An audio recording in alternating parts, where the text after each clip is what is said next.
નમસ્કાર વિદ્યાર્થી મિત્રો. ધોરણ 12માનું રસાયણ વિજ્ઞાન અને એનો ભાગ 2નું 11 નંબરનું જે પ્રકરણ છે આપણું આલ્કોહોલ, ફિનોલ અને ઇથર, એના 3 ભાગ આપણે આ પૂર્વે જોઈ ચૂક્યા હશો. અત્યારે આપણે ચોથા ભાગ તરફ જઈ રહ્યા છે. હવે 1, 2, 3 અને એ જે 3 ભાગ આપણે ભણાય એ ભાગની અંદર જે વસ્તુઓ ક્યાંક રહી ગઈ હોય એવું લાગે છે અથવા તો જેનું દૃઢીકરણ કરવાની આપણને જરૂર છે એ થોડાક મુદ્દાઓ આપણે બોર્ડ પર ફરીથી પુનરાવર્તિત કરી લઈએ. મિત્રો, આપ સૌને ખબર છે એ પ્રમાણે પીએચ શોધવા માટેનું જે સૂત્ર છે, pH is equal to minus log of H2O plus concentration. અને યાદ રાખવાનું કે હાઇડ્રોજન આયનની સાંદ્રતા જ્યારે મોલ પર લીટરમાં આપી હોય એ સાંદ્રતાનો ઋણ ઘાતાંક તમે લો 10ના આધારે અને જે મૂલ્ય મળે એને આપણે pH કહીએ છીએ. That is number 1. એનાથી આગળ કોઈ પણ એસિડ આપ્યો હોય, માની લો પ્રબળ એસિડ તરીકે હાઇડ્રોક્લોરિક એસિડ લો અને એનું પાણીમાં આયનીકરણ દર્શાવતા સમીકરણને આપણે આ રીતે ધોરણ 11માની અંદર લખેલું છે, Cl- plus H2O plus.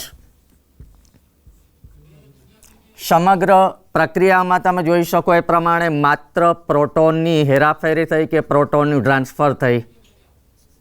Proton transfer. હવે આ જે પ્રક્રિયા આપેલી જે પ્રક્રિયા એ સંતુલિત પ્રણાલી છે, અથવા એમ કલ્પના કરી લો કે જ્યારે આ સંતુલનમાં હશે ત્યારે આ પ્રણાલી માટે સંતુલન અચળાંકનું સૂત્ર જો આપણે મેળવીએ તો આ રીતે લખાતું હોય કે Ka બરાબર સંતુલન સમયે નિપજોની સાંદ્રતા ના છેદમાં સંતુલન સમયે પ્રક્રિયકોની સાંદ્રતા.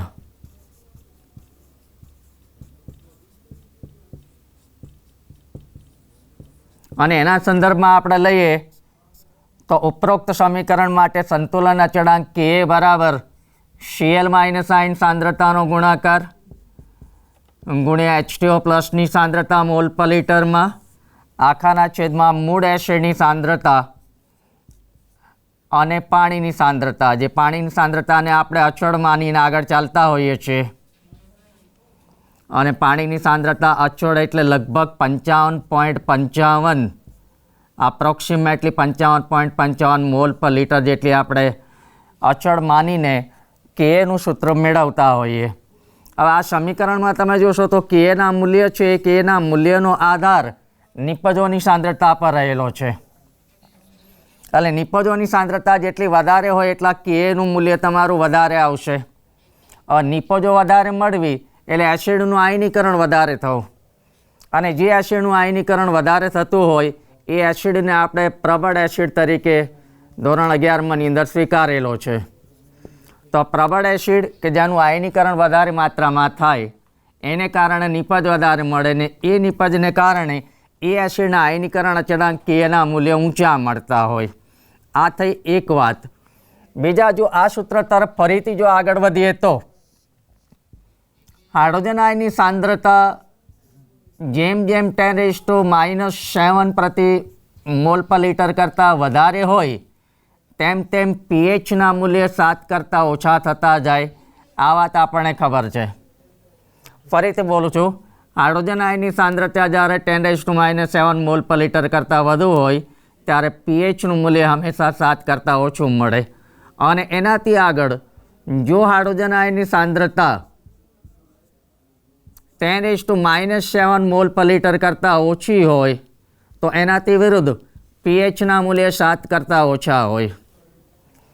બીજી એક વાત આપણને આ પણ ખબર કે પીએચ 7 કરતાં ઓછી હોય તો એવા દ્રાવણો એસિડિક હોય, અને જે દ્રાવણ માટે પીએચનું મૂલ્ય 7 કરતાં વધારે હોય એવા બધા જ દ્રાવણોને આપણે બેઝિક દ્રાવણો તરીકે સ્વીકારેલા છે. આ એક વાત થઈ. એનાથી આગળ વધીએ તો Kનું મૂલ્ય જો આપણી પાસે જ્ઞાત હોય તો એના આધારે જેમ કે Pka આપણે મેળવી શકીએ. Pka બરાબર -log of value of the Ka. એટલે કેનું મૂલ્ય જો આપણને ખબર હોય તો એનો ઋણ ઘાતાંક તમે 10ના આધારે લો અને જે મૂલ્ય મળે એને PKa તરીકે ઓળખવામાં આવે. હવે જો પ્રબળ એસિડ આપ્યો હોય તો પ્રબળ એસિડના આયનીકરણ અચળાંક Ka મૂલ્ય ઊંચા હોય અને સ્વાભાવિક જ છે જો Ka મૂલ્ય તમારા ઊંચા હોય તો એની સાપેક્ષમાં PKa મૂલ્ય નીચા આપણને મળવાના. અર્થઘટન એવું થાય કે જેમ જેમ PKa મૂલ્ય નાના થતા જાય તેમ તેમ આપેલો એસિડ વધારે પ્રબળ છે એવું આપણે માનવું પડે. એટલે પ્રબળ એસિડ આપ્યું હોય અથવા તો એસિડની પ્રબળતા જેમ વધારે તેમ Ka મૂલ્ય ઊંચા અને એની સાપેક્ષમાં PKa મૂલ્ય ઊંચા પણ નીચા મળશે. આ વાત ફરીથી પુનરાવર્તિત એટલા માટે કરું છું કે તમારા પાઠ્યપુસ્તકમાં ફિનોલ અને ફિનોલના નાઇટ્રો ડેરિવેટિવ્સ અને આલ્કોહોલ આ 3 સંયોજનોના PKa મૂલ્ય દર્શાવતું એક આખું કોષ્ટક આપેલું છે અને એક જગ્યાએ તમે જોશો તેવી રિમાર્ક આપેલી છે કે ઇથેનોલ છે એ ઇથેનોલ કરતાં ફિનોલ ની એસિડિકતા લગભગ 10 લાખ ગણી વધારે છે.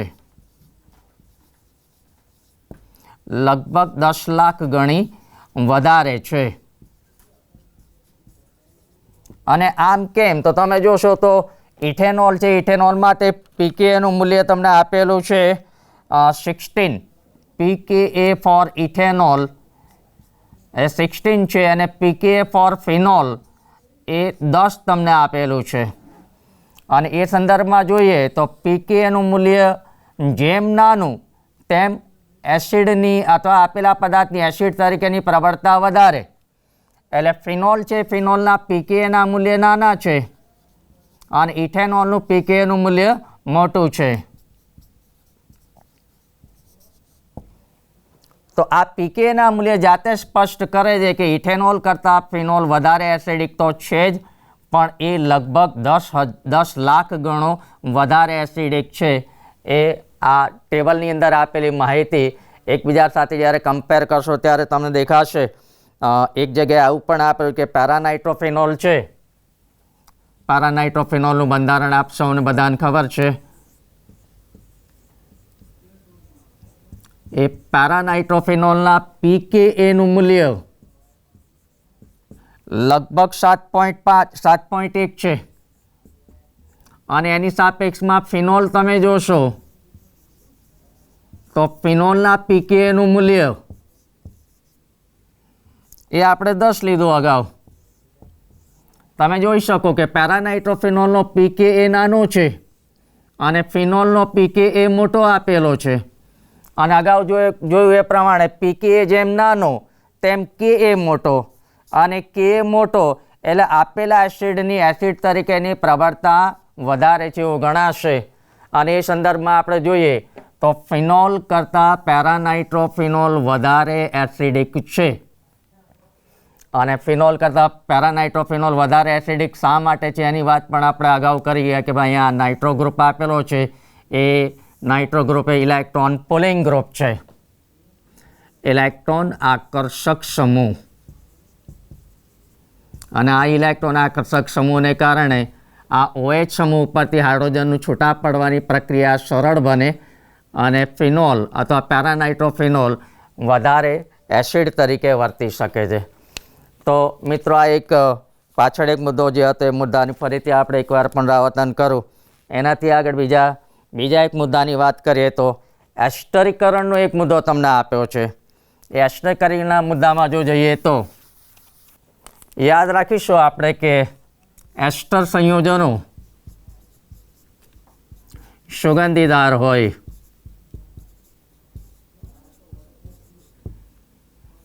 અને ઘણા બધા એસ્ટર સંયોજનો તમારા જે ડિઓડોરન્ટ વાપરો છો એમાં કે પરફ્યુમરીમાં વાપરવામાં આવતા હોય. એસ્ટર કઈ રીતે બને? તો એસ્ટર એ આલ્કોહોલ અને કાર્બોક્સિલિક એસિડ સંયોજનોનું મિશ્રણ છે. બે પાયાના આલ્કોહોલ અને એસિડ જો બને તમે લો અને માધ્યમ એસિડિક રાખો તો પ્રતિવર્તી પ્રક્રિયાને અંતે અનુવર્તી એસ્ટર સંયોજનો આપણને પ્રાપ્ત થાય. આ પ્રક્રિયા દરમિયાન પાણીનો એક અણુ ગુમાવાતો હોય અથવા તો છૂટો પડતો હોય છે.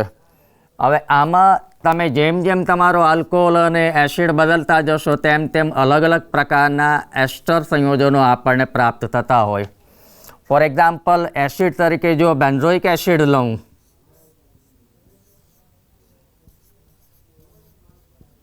અને આલ્કોહોલ તરીકે ક્યાં તો તમે મિથેનોલ લો છો, ક્યાં તો ઇથેનોલ લો, અથવા એનાથી આગળનું કોઈ પણ આલ્કોહોલ તમે લઈ શકો. તો બેન્ઝોઇક એસિડ સાથે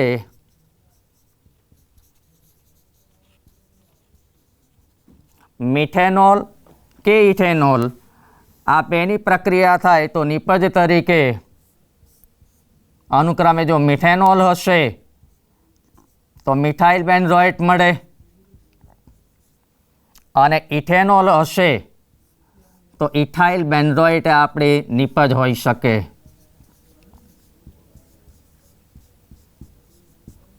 પણ સમગ્ર પ્રક્રિયા દરમિયાન યાદ રાખજો, પાણીનો એક અણુ છૂટો પડતો હોય. આ સંયોજનનું નામ છે મિથાઇલ બેન્ઝોએટ અને આનું નામ છે ઇથાઇલ બેન્ઝોએટ.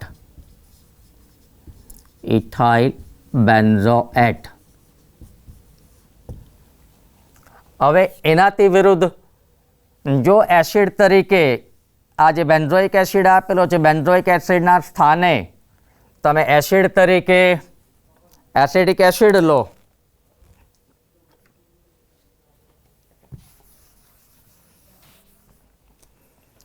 એસિડિક એસિડ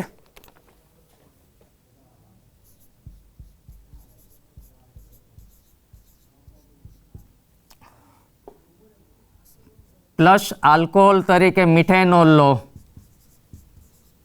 કે ઇથેનોલ તમે લીધો હોય તો આ બંને વચ્ચેની પ્રક્રિયાથી with the loss of water molecule product તરીકે તમને મળશે મિથાઇલ એસિટેટ અથવા જો ઇથેનોલ લીધો હોય તો ઇથાઇલ એસિટેટ આપણી નિપજ હોઈ શકે. યાદ રાખજો, આટલો ભાગ છે તમારો એસિટેટ આયન છે. એસિટેટ આયન અથવા તો આને ઇથેનોએટ આયન તમે કહેશો. અને IUPAC પદ્ધતિ પ્રમાણે નામ આપો હોય તો ઇથેનોએટ આયન સાથે ઇથાઇલ સમૂહ છે એટલે નામ તમે આપી શકો ઇથાઇલ ઇથેનોએટ. અને ઉપરના સંયોજનનું નામ આપી શકશો મિથાઇલ ઇથેનોએટ.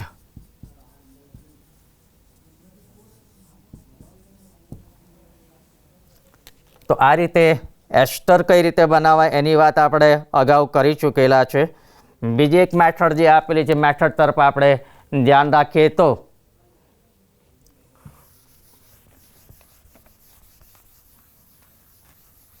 આલ્કોહોલ કે ફિનોલ આપ્યો હોય એ આલ્કોહોલ કે ફિનોલ સાથે અસિટાઇલ chloride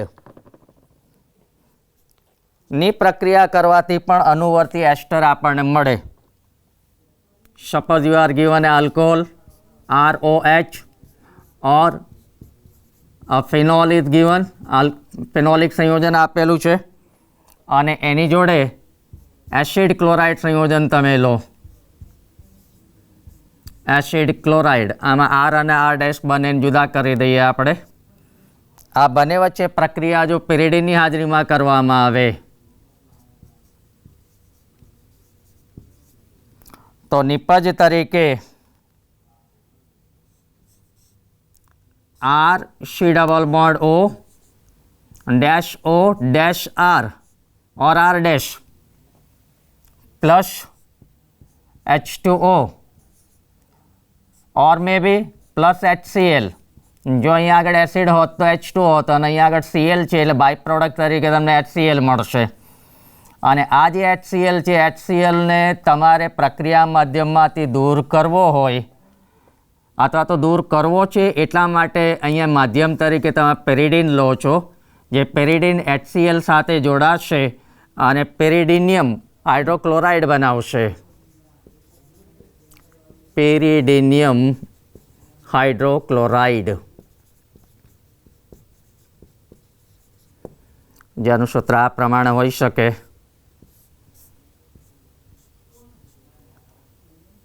NH+.Cl-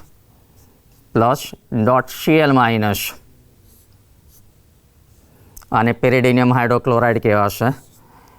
it is a salt made of the pyridine and hydrochloric acid. અને એને માધ્યમમાંથી દૂર કરવા માટે જ આપણે અહીંયા આગળ પેરિડીન રાખીએ કે જેથી કરીને પુરોગામી પ્રક્રિયાના વેગમાં વધારો થાય. કારણ કે યાદ હોય તો સક્રિય જથ્થાના નિયમને યાદ કરો તો જેમ જેમ નિપજોની સાંદ્રતા ઘટતી જાય તેમ તેમ પ્રક્રિયા પુરોગામી દિશામાં આગળ વધશે અને આપણે જે નિપજ જોઈશે નિપજની માત્રા વધુ મળશે. નિપજ એટલે આપણો એસ્ટર. તો મિત્રો આ થઈ એસ્ટરીકરણની વાત. અને આમાં ખાસ યાદ કરવાનું છે કે શા માટે કયું માધ્યમ આપણે લેતા હોય છે, બહુ અગત્યનું છે. અને એમાંનો આ એક મુદ્દો કે ભાઈ પેરિડીન આપણે શા માટે અહીંયા પસંદ કરીએ, તો આમાં મળતી જે આડપેદાશ છે HCl એને દૂર કરવું છે. દૂર એટલા માટે કરવું છે કે આની માત્રા તમારે વધારવી છે અથવા પુરોગામી પ્રક્રિયાનો વેગ વધારવો છે અને એને દૂર કરવા માટે પેરિડીન નાખો છો જે HCl સાથે જોડાય અને ક્ષાર તરીકે દૂર થઈ જશે. અને એ દૂર થાય એટલે પુરોગામી પ્રક્રિયાનો વેગ વધે અને નિપજની માત્રામાં ક્રમશઃ વધારો થતો જશે. So friend, this is all about the esterification of the alcohol and the phenol compound. મને યાદ આવે ત્યાં સુધી આપણે આ પહેલાં ફિનોલના કેટલાક અગત્યના સંયોજનો જે ડેરિવેટિવ્સ હતી એમાં 3 ડેરિવેટિવ્સ મેં વાત કરી છે. એક તો પેરાસિટામોલ હતું, બીજી ડેરિવેટિવ તરીકે મિથાઇલ સેલિસિલેટ હતું અને ત્રીજી ડેરિવેટિવ તરીકે એસિટાઇલ સેલિસિલિક એસિડ. આ 3 જે ડેરિવેટિવ્સ છે ફિનોલના, એ ફિનોલના ડેરિવેટિવ્સને ફરીથી આપણે એકવાર બોર્ડ ઉપર જોઈ લઈશું.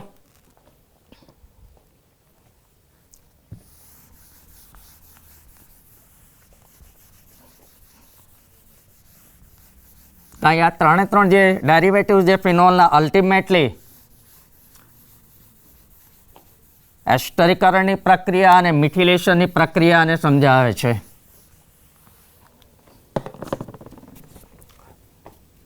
ફિનોલનું બંધારણ આપણને બધાને ખબર છે. અને ફિનોલમાંથી માની લો કે કોલ્બે-સ્મિથ પ્રક્રિયાને અંતે સાલિસિલિક એસિડ એ નિપજ તરીકે આપણે મેળવેલું છે.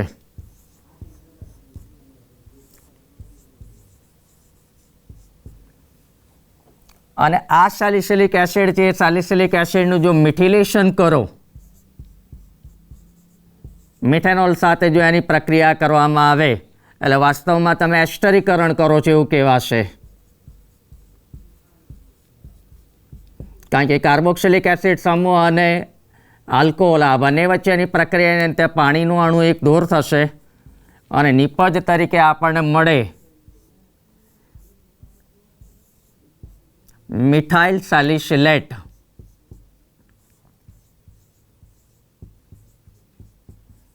આ સંયોજનનું નામ છે સાલિસિલિક એસિડ.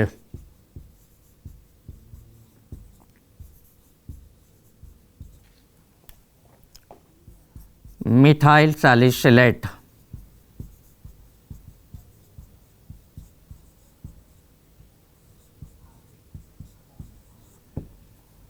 અને આ મિથાઇલ સેલિસિલેટ છે એ વેદનાહર છે અને એટલા માટે જ અગાઉ વાત કરી તે પ્રમાણે બામ જેવા ઔષધમાં આપણે વાપરતા હોય છે. બામ એટલે ટાઈગર બામ વાપરો કે જંડુનો બામ વાપરો કે પતંજલિનો બામ વાપરો. કોઈપણ બામની અંદર એક્ટિવ ઇન્ગ્રેડિયન્ટ તરીકે મિથાઇલ સેલિસિલેટ હોય અને જોડે જોડે વેક્સ હોય. આ બે ભેગા કરો એટલે જે વસ્તુ મળે એ તમારો શરીરનું જે દર્દ છે એને દૂર કરવા માટે વાપરતા હોય, એ માથાનો દુખાવો છે એને દૂર કરવા માટે આ મિથાઇલ સેલિસિલેટનો ઉપયોગ થતો હોય છે. અને એક વસ્તુ ખાસ ધ્યાનમાં રાખજો કે મિથાઇલ સેલિસિલેટમાં OH સમૂહ મુક્ત છે અને OH સમૂહ મુક્ત હોવાને કારણે જ્યારે તમે મિથાઇલ સેલિસિલેટ જેમાં હોય એવા પદાર્થને શરીરના કોઈપણ ભાગ ઉપર જ્યારે લગાડો છો, એપ્લાય કરો, ત્યારે તમને ઇરિટેશન કે ચચરાટ થતો હોય. અને ચચરાટ થવા પાછળનું મુખ્ય કારણ છે ફિનોલમાંનો આ જે મુક્ત OH સમૂહ છે તે. એનાથી આગળ જાઓ તો આ સેલિસિલિક એસિડ છે. સેલિસિલિક એસિડને જો એસિટાઇલ ક્લોરાઇડ સાથે પ્રક્રિયામાં લો, એસિટાઇલ ક્લોરાઇડ અથવા તો એસિટિક એનહાઇડ્રાઇડ,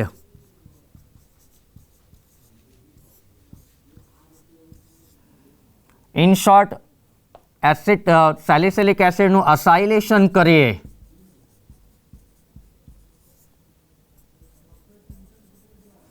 તો નિપજ તરીકે આપણને મળે છે એસિટાઇલ સેલિસિલિક એસિડ.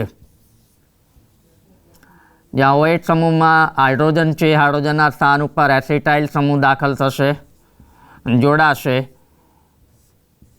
નિપજ જે મળે એ નિપજને એસિટાઇલ સેલિસિલિક એસિડ કહેવાય, અથવા તો એનું બીજું નામ છે તે એસ્પિરિન છે. એસ્પિરિન પણ વેદનાહાર તરીકે વપરાય છે. અંગ્રેજીમાં વેદનાહાર એટલે અનાલ્જેસિક કહેવાય. એન્ટીપાયરેટિક એટલે શરીરનું તાપમાન જો વધ્યું હોય, ટેમ્પરેચર વધ્યું હોય તો એને ડાઉન કરવા માટે પણ વપરાતું હોય છે, ટેમ્પરેચર રિલીવર.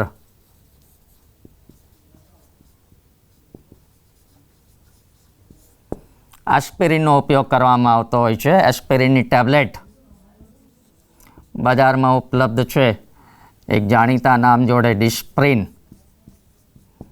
જાહેરાતો જોતા હશો તો ખબર હશે કે એસ્પિરિન એ ડિસ્પ્રિનના નામે પ્રચલિત છે. ત્રીજું એક ફિનોલની અગત્યની જે નિપજ છે તે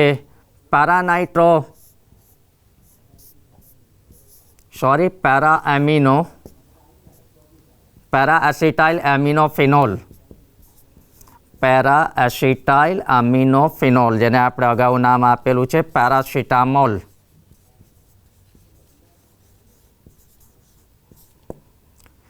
શરીરમાં દુખે કે શરીરના કોઈ પણ અંગમાં દુખાવો થાય કે ટેમ્પરેચર ચડ્યું હોય એટલે તરત જ આપણે પેરાસિટામોલનો ઉપયોગ કરતા હોય છે. અને ઉંમર અને વ્યક્તિના વજન અનુસાર પેરાસિટામોલનો એક ડોઝ નક્કી કરેલો હોય છે. ક્યારેક એ 300 mgનો હોય, ક્યારેક 350 હોય, ક્યારેક 500 અને ક્યારેક 650 મિલીગ્રામ પેરાસિટામોલનો ડોઝ પણ આપવામાં આવતો હોય છે. મોટેભાગે હાલના સંજોગોમાં જોવા જઈએ તો માણસનું જે રોગપ્રતિકારક શક્તિ છે એમાં ઘટાડો થયો છે અને રોગોનો હુમલો થવાની શક્તિમાં વધારો થતો જાય છે. એટલે શરીરનું તાપમાન તમે 300 કે 400 મિલીગ્રામની ગોળી લો તો ડાઉન થતું નથી. એટલે ડૉક્ટર હવે 650 મિલીગ્રામવાળી પેરાસિટામોલનો ડોઝ આપતા હોય છે. એટલે ઉંમરલાયક વ્યક્તિ હોય એને 650 મિલીગ્રામ અથવા તો 500 મિલીગ્રામ પેરાસિટામોલ એક ડોઝ તરીકે આપવામાં આવતો હોય છે. અને શરીરમાં કોઈ પણ દર્દ હોય કે ટેમ્પરેચર હોય એને દૂર કરવા માટે પેરાસિટામોલનો ઉપયોગ થતો હોય. તો મિત્રો, આ વાત થઈ અગાઉ જે કેટલાક સંયોજનો આપણે આલ્કોહોલ અને ફિનોલમાં જોયા હતા અને એના કેટલાક ગુણધર્મો પર જ્યાં મને લાગ્યું કે હાઇલાઇટ ફરીથી કરવા જેવી છે, એ મુદ્દા ઉપર આપણે ફરીથી ગયા છીએ. અને એનાથી આગળના એક મુદ્દા, બીજા મુદ્દા પર જઈએ તો કાર્બન અને ઓક્સિજન, આલ્કોહોલ હોય કે ફિનોલ, એમાં કાર્બન અને ઓક્સિજન વચ્ચેનો બંધ તૂટે તો કેવી નિપજો કઈ રીતે મળે એ તરફ આપણે આગળ વધીશું. એમાં પહેલું, આલ્કોહોલમાં કાર્બન અને ઓક્સિજન વચ્ચેના બંધને તૂટવાથી થતી પ્રક્રિયાઓ તરફ ધ્યાન રાખીએ.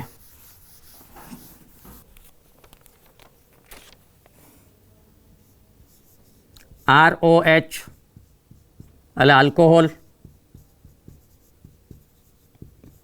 અને આ આલ્કોહોલ સાથે સાંદ્ર HCl ની પ્રક્રિયા કરીએ. કેટેલિસ્ટ તરીકે નિર્જળ ઝીંક ક્લોરાઇડ લઈશું. આ ઝીંક ક્લોરાઇડ એ લુઈસ એસિડ છે, એટલે વાસ્તવમાં બનશે એવું કે ઝીંક ક્લોરાઇડ અને હાઇડ્રોક્લોરિક એસિડ આ બંને વચ્ચેની પ્રક્રિયાથી ZnCl3 માઇનસ આયન બનશે અને H પ્લસ આયન આમાં મુક્ત થતો હોય છે. એટલે આ પ્રક્રિયાનો ઉપયોગ અહીંયા આગળ આલ્કોહોલમાંથી હેલો આલ્કેન બનાવવા માટે આપણે કરતા હોઈએ છીએ. તો આલ્કોહોલ વત્તા સાંદ્ર HCl બરાબર નિપજ તરીકે તમને મળવાનું છે ક્લોરો આલ્કેન RCl અને આડ પેદાશ તરીકે -H2 આપણે લખીશું. હવે આમાં R એ પ્રાઇમરી આલ્કોહોલનો છે, સેકન્ડરી છે કે ટર્શિયરી છે તે આપણને હજી ખબર નથી. પણ જો આલ્કોહોલ તમને ટર્શિયરી પ્રકારનો આપેલો હોય, તૃતીયક આલ્કોહોલ આપ્યો હોય,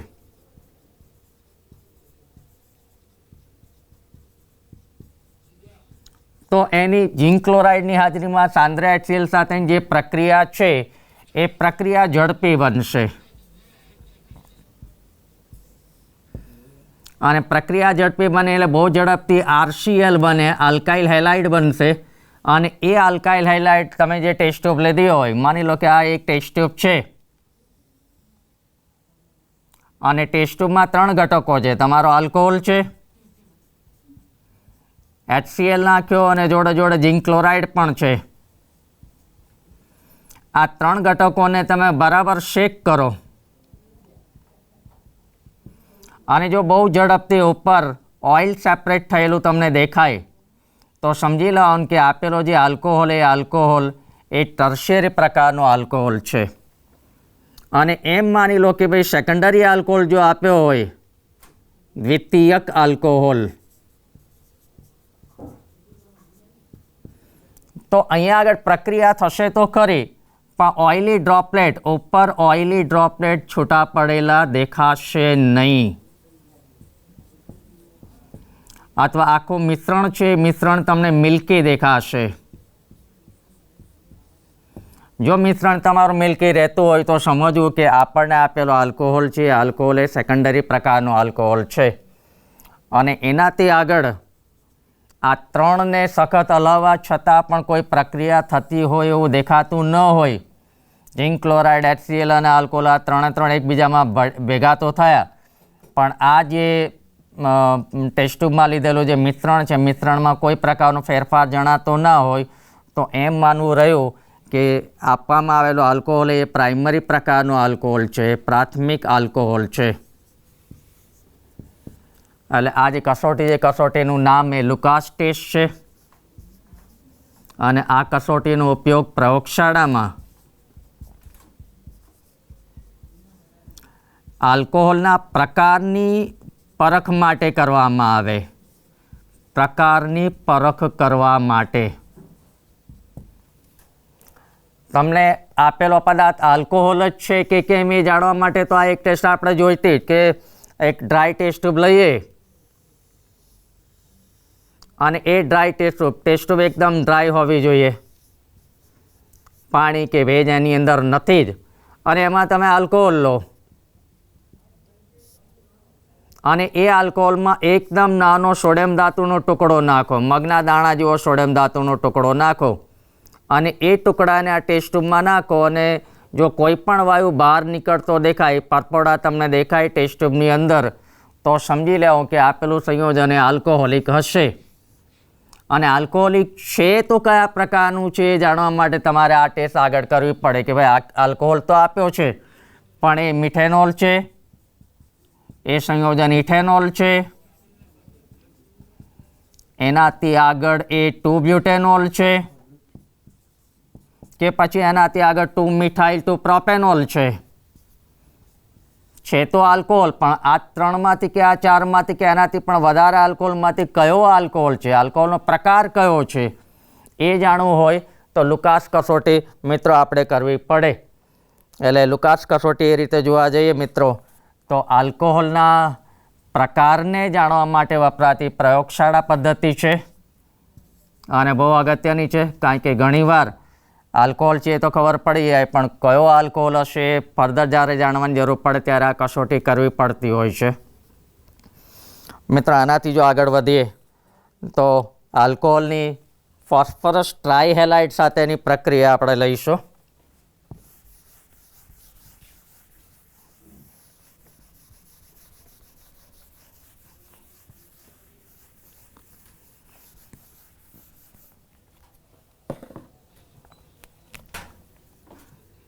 એની આલ્કોહોલ પ્લસ ફોસ્ફરસ ટ્રાયહેલાઇડ PX3. આ PX3 તરીકે તમે લઈ શકો છો. PCl3 એ PBr3 પણ હોઈ શકે કે એ PI3 પણ હોઈ શકે. તો આલ્કોહોલ પ્લસ PX3 બરાબર નિપજ તરીકે આપણને મળે છે RH પ્લસ આડપેદાશ તરીકે મળશે POH. અથવા તો જેને તમે આ રીતે લખી શકો H3PO3, જેનું નામ છે ઓર્થોફોસ્ફરસ એસિડ.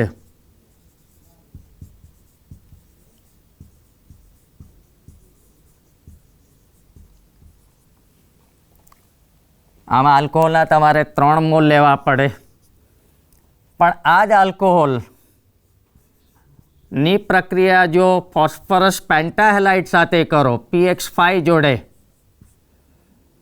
તો નિપજ તરીકે આપણને મળે છે haloalkane as usual plus 2 by product આપણને મળશે, એક POX3 પ્લસ HX, જ્યાં POX3 એટલે ફોસ્ફોનિલ યા ફોસ્ફોનિલ હેલાઇડ. આ હેલોજન એસિડ છે એ બધાને ખબર પડે એવું છે. RH એટલે હેલો આલ્કેન. કયો haloalkane that depend on તમારો આલ્કોહોલ કેવા પ્રકારનો છે, કયો આલ્કોહોલ તમે લીધો છે. જો આલ્કોહોલની જગ્યાએ અત્યારે ઇથેનોલ જો આપણે લઈને બેસીએ અને ઇથેનોલ સાથે PX5નું રિએક્શન કરો, તો અહીંયા આગળ નિપજ તરીકે તમને મળશે C2H5X, mean it is hello ethane. જો આલ્કોહોલ તરીકે પ્રોપેનોલ લીધો હોય C3H7OH, માત્ર અણુસૂત્ર લખો છો. એટલે પ્રોપેનોલ એટલે આ 1 પણ હોઈ શકે અને 2 પણ હોઈ શકે. 1 કે 2 પ્રોપેનોલ છે. એની પ્રક્રિયા જો ફોસ્ફરસ પેન્ટાહેલાઇડ સાથે કરો તો નિપજ તરીકે તમને મળશે either 1 or 2 halopentane plus by product તરીકે આ જે 2 મળશે તો મળશે જ ફોસ્ફોનિલ ક્લોરાઇડ અને halogen acid. May be the hydrochloric acid or hydrobromic acid or may be the hydrogen iodide. તો મિત્રો, આ થઈ આલ્કોહોલ સાથે ફોસ્ફરસ ટ્રાયહેલાઇડ અને ફોસ્ફરસ પેન્ટાહેલાઇડનું રિએક્શન.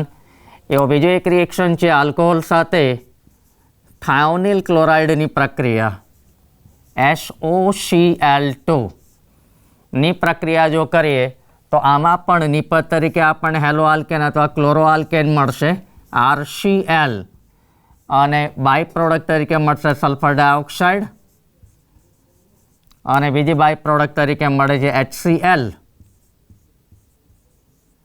જેમાં યાદ રાખજો, આ બંને જે પ્રોડક્ટ છે એ બંને પ્રોડક્ટ વાયુમય હોય છે અને વાયુમય હોય એટલે પ્રક્રિયા માધ્યમમાંથી સરળતાથી દૂર થશે અને આપણને જે નિપજ મળે છે નિપજની માત્રા અથવા તો નિપજનું શુદ્ધ સ્વરૂપ સહેલાઈથી મળી જાય. શુદ્ધ સ્વરૂપે હેલો આલ્કેન આપણને મળે. તો એ રીતે જોવા જઈએ તો આલ્કોહોલની થાયોનિલ સાથેની જે પ્રક્રિયા છે એની ઇન્ડસ્ટ્રીયલ ઇમ્પોર્ટન્સ વધારે છે. ઔદ્યોગિક રીતે આ પ્રક્રિયા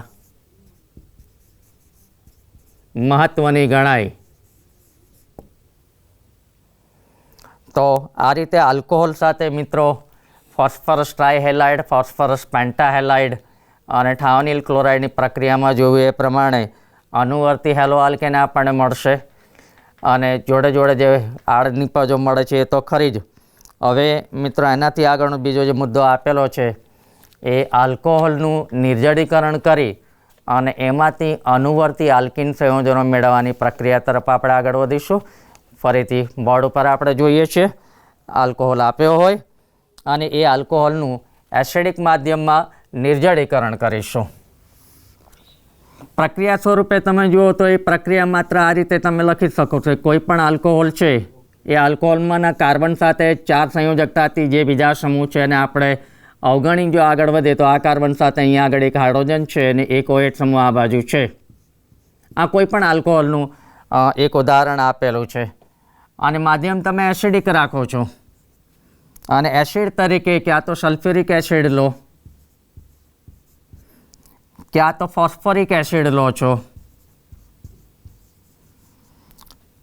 ઓર એલ્યુમિનાને પણ તમે અહીંયા આગળ રાખી શકો અને માની લો કે ટેમ્પરેચર લગભગ 443 કેલ્વિન જેટલું છે.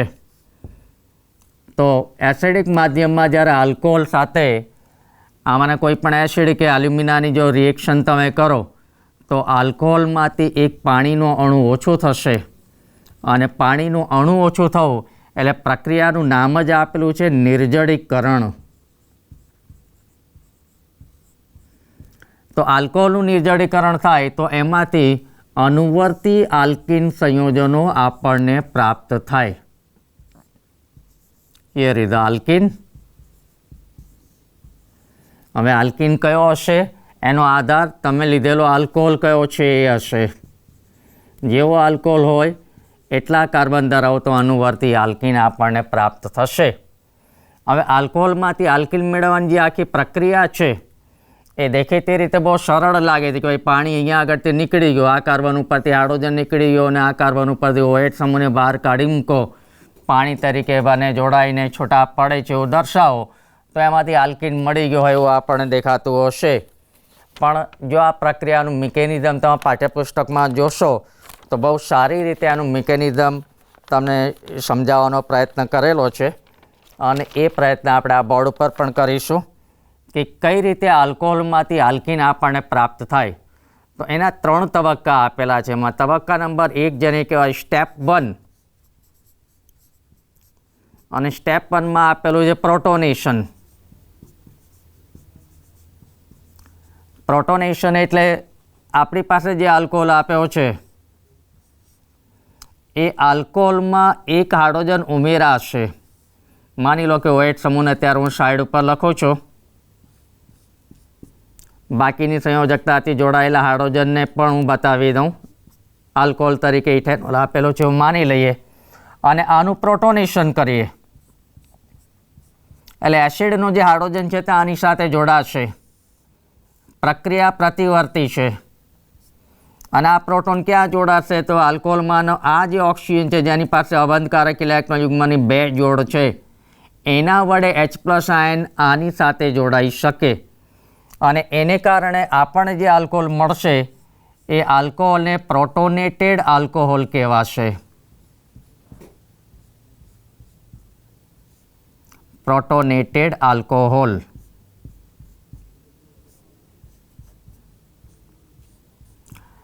અથવા તો આ જે સંયોજનમાં 2 સમૂહો તમને દેખાતા હશે. એક તો આ ઇથાઇલ સમૂહ છે અને બીજો આટલો ભાગ એ ઓક્ઝોનિયમ આયન છે. આ ઓક્સિજનને ધનભારી એટલા માટે બતાવે છે કે એણે ઇલેક્ટ્રોન યુગ્મનું દાન કરીને H+ આયન સાથે બંધ બનાવ્યો છે એટલે પોતાનો ઇલેક્ટ્રોન વાપરો છે એટલા માટે ઓક્સિજન જાતે ધનભારી બનશે. તો આને તમે નામ આપી શકો છો પ્રોટોનેટેડ ઇથેનોલ અથવા તો ઇથાઇલ ઓક્ઝોનિયમ આયન. ઇથાઇલ ઓક્ઝોનિયમ આયન અથવા પ્રોટોનેટેડ આલ્કોહોલ.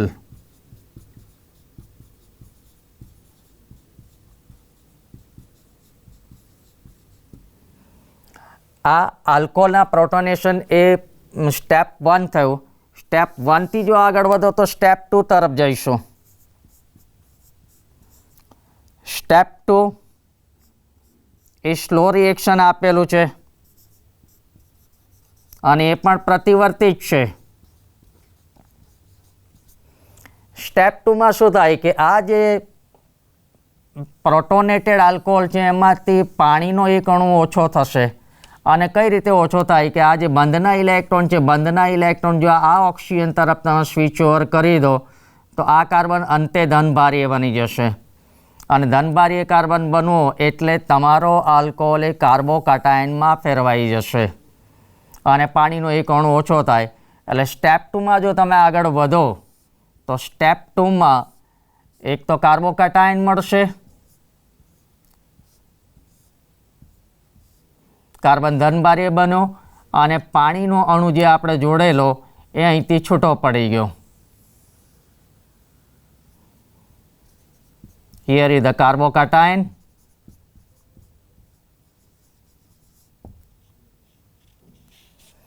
હવે આ જે કાર્બોકેટાયન છે, કાર્બોકેટાયનમાં તમે આગળ જાઓ તો સ્ટેપ 3 તમને આપેલું છે. સ્ટેપ 3 એટલે પ્રોટોનનું વિલોપન થવું, પ્રોટોન દૂર કરવો. દૂર કરવો એટલે અહીંયા આગળ વિલોપન પ્રક્રિયા સાથે એને સાંકળેલું છે. કયો પ્રોટોન જવાનો કે સાહેબ બીજો કાર્બન જે આપેલો છે, બીજા કાર્બન ઉપરથી એક પ્રોટોન અહીંથી દૂર થશે.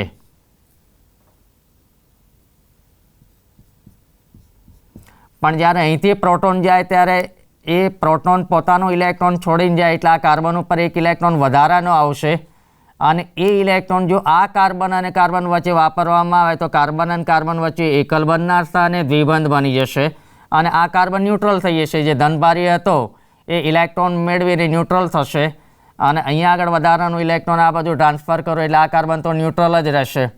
અલ્ટિમેટલી આ બંને કાર્બન ઉપર એકલ બનનાર સ્થાને દ્વિબંધની રચના થશે અને બંને કાર્બન ઉપર બબે હાઇડ્રોજન યથાવત રહેશે. ઇન શોર્ટ ઇથેનોલ હતો, ઇથેનોલમાંથી આપણે ઇથિન બનાવી શક્યા. આમ જોવા જાઓ તો ફરીથી સિંગલ સ્ટેપમાં જુઓ તો માત્ર આપેલા આલ્કોહોલમાંથી આને આલ્ફા કાર્બન ગણું ને આને બીટા કાર્બન ગણું તો આલ્ફા કાર્બન ઉપરથી OH સમૂહ દૂર થયો અને બીટા કાર્બન ઉપરથી હાઇડ્રોજન તમે દૂર કરો, બંને પાણી તરીકે દૂર થાય તો આલ્કિન મળી જાય. પણ આ આલ્કિન કેવી રીતે બને છે સમજવા માટે આપણે એને 3 ભાગમાં જોયું. ભાગ 1 ફરીથી આલ્કોહોલનું પ્રોટોનેશન, ભાગ 2 પ્રોટોનેટેડ આલ્કોહોલ હોય છે એમાંથી પાણી દૂર કરીને કાર્બોકેટાયન બનાવવું તે, અને ભાગ 3 સ્ટેપ નંબર 3 એટલે કાર્બોકેટાયનમાંથી એક પ્રોટોન દૂર કરી અને આલ્કોહોલમાંથી આલ્કિન બનાવવું. એટલે અનુવર્તી આલ્કિન તરીકે અહીંયા આગળ ઇથિન આપણને નિપજ તરીકે મળશે. તો આ થઈ વાત મિત્રો આલ્કોહોલમાંથી આલ્કિન આપણે કઈ રીતે મેળવી શકીએ છીએ તે. અને હવે જો આગળ વધીએ તો આલ્કોહોલનું ઓક્સિડેશન પ્રક્રિયા આવશે. હવે આલ્કોહોલનું ઓક્સિડેશન એ પ્રમાણમાં થોડુંક જુદું એટલા માટે છે કે એમાં 2 પ્રકારના બંધોનું ખંડન થાય. એક તો ઓક્સિજન અને હાઇડ્રોજન વચ્ચેનો જે બંધ હતો એ પણ તૂટે અને કાર્બન અને હાઇડ્રોજન વચ્ચેનો જે બંધ હોય એ બંધનું પણ ખંડન થાય. એટલે વાસ્તવમાં 2 વખત હાઇડ્રોજન આલ્કોહોલમાંથી ઓછો થાય અને 2 વખત હાઇડ્રોજન ઓછો થાય તો આ પ્રક્રિયાને નિર્જળીકરણ પ્રક્રિયા ડિહાઇડ્રોજનેશન પ્રક્રિયા તરીકે પણ ઓળખવામાં આવે છે. અલ્ટિમેટલી આલ્કોહોલનું ડિહાઇડ્રેશન થઈ અને જે અનુવર્તી નિપજો મળે છે એ નિપજ તરફ આપણે ફરીથી બોર્ડ ઉપર ધ્યાન રાખીશું. તો આલ્કોહોલનું ઓક્સિડેશન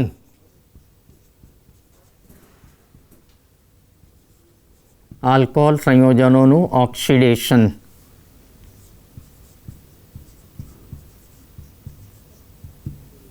હવે આલ્કોહોલ સંયોજનોના ઓક્સિડેશન દરમિયાન ઓક્સિડેશન થવાથી કઈ નિપજ મળશે? એ નિપજનો આધાર આલ્કોહોલ કયા પ્રકારનો છે, આલ્કોહોલનો પ્રકાર ઉપરાંત ઓક્સિડેશન કરતા તરીકે કયા પદાર્થની આપણે પસંદગી કરી છે એના ઉપર પણ આધારિત છે. એટલે દર વખતે તમારો આલ્કોહોલ એક જ હોય અને ઓક્સિડેશન કરતાં જુદા જુદા પ્રકારના હોય તો અલગ અલગ નિપજો આપણને પ્રાપ્ત થઈ શકે. ફોર એક્ઝામ્પલ, એક સાદો આલ્કોહોલ તમને આપ્યો હોય ROH,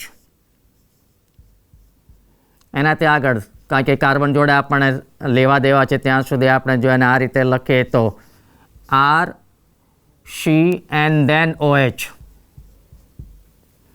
એનું ઓક્સિડેશન આપણે કરીએ અને ઓક્સિડેશન કરતી વખતે તમે મંદ ઓક્સિડેશન કરતા જો લીધો હોય તો આપેલા આલ્કોહોલનું ઓક્સિડેશન થઈ અને પ્રથમ તબક્કે આલ્ડિહાઇડ સંયોજનો મળશે.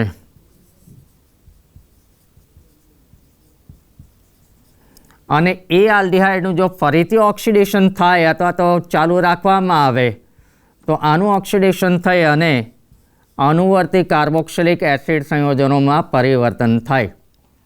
એટલે આલ્કોહોલમાં ફાઇનલી તો ઓક્સિડેશનને અંતે કાર્બોક્સિલિક એસિડ સંયોજનો જ મળવાના છે, પણ ડિપેન્ડ કે ઓક્સિડેશન કરતાં કયો છે એના પર. જો આલ્કોહોલમાં માની લો કે ભાઈ ઇથેનોલ એ આલ્કોહોલ તરીકે તમે લીધો હોય અને આ ઇથેનોલનું ઓક્સિડેશન ક્રોમિયમ ટ્રાયોક્સાઇડ વડે જો કરીએ તો નિપજ તરીકે આપણને ઇથેનોલ મળશે. ઇથેનોલમાં તમે જોઈ શકો છો એ પ્રમાણે કાર્બન અને ઓક્સિજન વચ્ચે દ્વિબંધ છે અને આ જ્યારે મળે છે ત્યારે જો ફરીથી સૂક્ષ્મ રૂપે જોઈએ તો ઇથેનોલને હું આ રીતે લખું છું.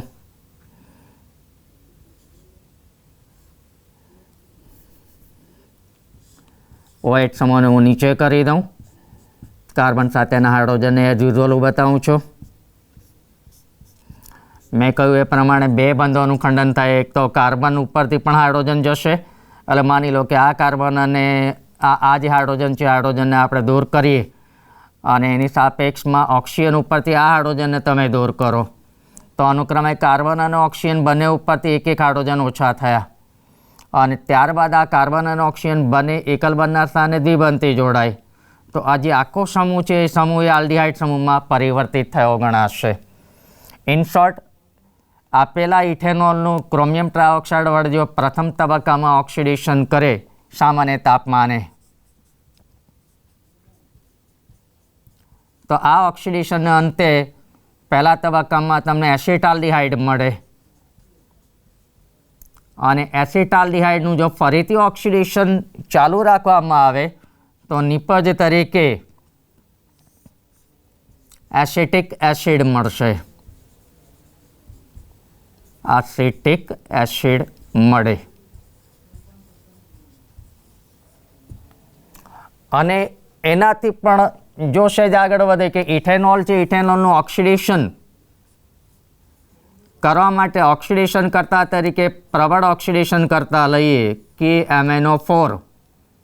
યાદ રાખજો કે MnO4માં મેંગેનીઝનો ઓક્સિડેશનાંક +7 છે અને મેંગેનીઝનો પરમાણુ ક્રમાંક 25 લેખે જો ઇલેક્ટ્રોન રચના એની તમે જુઓ તો આ રીતે લખતા હશો. આર્ગન પછી ડી કક્ષકમાં 5 ઇલેક્ટ્રોન હોય અને ફોરેસ્ટમાં 2 હશે,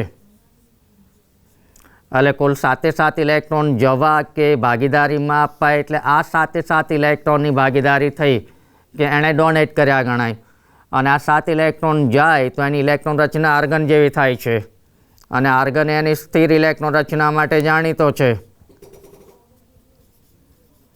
એટલે મેંગેનીઝના 7 ઇલેક્ટ્રોન લગભગ ભાગીદારીમાં છે અથવા તો એણે ગુમાવેલા હોવાને કારણે એની ઇલેક્ટ્રોન મેળવવાની ક્ષમતા, ઇલેક્ટ્રોન પાછા મેળવવાની વૃત્તિ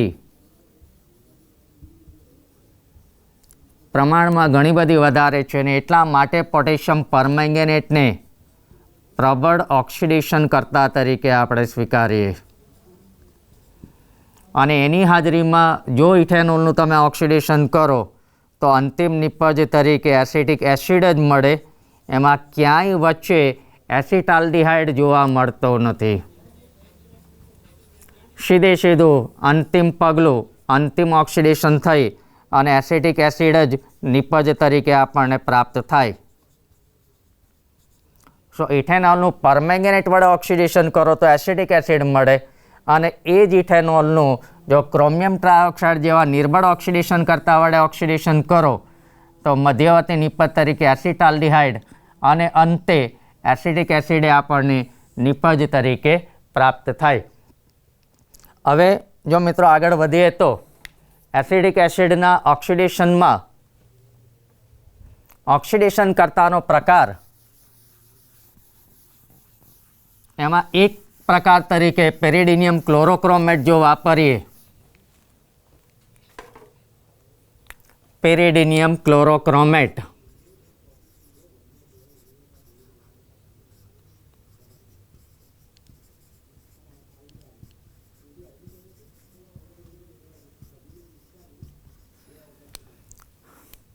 અણુસૂત્ર તમે જુઓ, બંધારણ તો આ રીતે તમે લખી શકો. અહીં નાઇટ્રોજન છે, આ હાઇડ્રોજન છે. નાઇટ્રોજન ધનભારી બનશે, 3 દ્વિબંધ ત્યાંના ત્યાં જ છે, કારણ કે પેરિડીન છે અને એમાંથી પેરિડિનિયમ તમે બનાવો, અને એની સાથે ક્લોરોક્રોમેટ લેવાનું. ક્લોરોક્રોમેટ એટલે ક્રોમિયમ ટ્રાયોક્સાઇડ અને હાઇડ્રોક્લોરિક એસિડ, આ બંનેનું કોમ્બિનેશન તમારે કરવાનું છે. એમાંનો હાઇડ્રોજન તમે આપી દીધો છે ઓલરેડી, અને ક્લોરિન આની સાથે જોડાશે, એટલે Cl ડેશ ક્રોમિયમ, દેન ડબલ બોન્ડેડ ઓક્સિજન 2 વખત, અને એક ઓક્સિજન તમારો નેગેટિવલી ચાર્જ રહેશે. આ અને આ બંને આયનો ભેગા થઈ અને જે સંકીર્ણ આયન બને એ સંકીર્ણ આયનને પેરિડિનિયમ ક્લોરોક્રોમેટ કહેવાશે. અને આ ક્લોરોક્રોમેટને જ્યારે તમે ઓક્સિડેશન કરતા તરીકે વાપરો ત્યારે આપેલો જે આલ્કોહોલ છે, માની લો કે આલ્કોહોલ તરીકે ઇથેનોલ હોય, તો એ ઇથેનોલનું ઓક્સિડેશન થઈ અને અંતિમ નિપજ તરીકે તમને એસિડિક એસિડ જ મળે, એસિટાલ્ડિહાઇડ મળશે.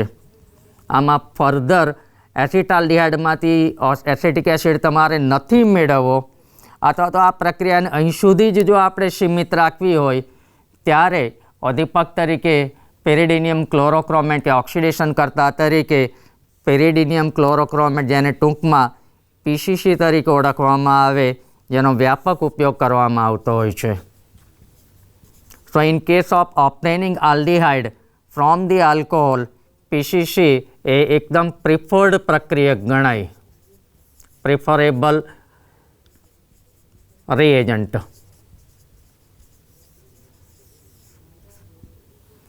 તો આ થઈ મિત્રો આલ્કોહોલના ઓક્સિડેશન, અને આલ્કોહોલના ઓક્સિડેશન દરમિયાન અલગ અલગ ઓક્સિડેશન કરતા અને અલગ અલગ નિપજો ક્યારે ક્યારે મળે. તમે ઈચ્છો તો ઘણા બધા આલ્કોહોલના ઉદાહરણ તમારી જોડે લઈ અને એમાંથી અલગ અલગ ઓક્સિડેશન કરતાની ઉપસ્થિતિમાં કયો કયો આલ્કોહોલ મળે એ તમે જાતે પણ કરી શકશો. નમસ્કાર.